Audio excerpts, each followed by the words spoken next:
C Joseph Vijay எனும் நான்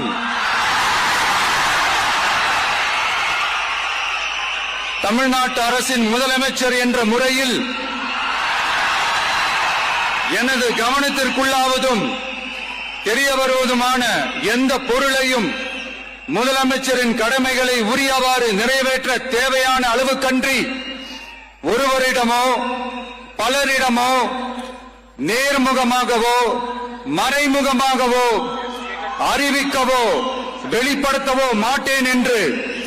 ஆண்டவன் மீது ஆணையிட்டு உறுதிமொழிகிறேன்.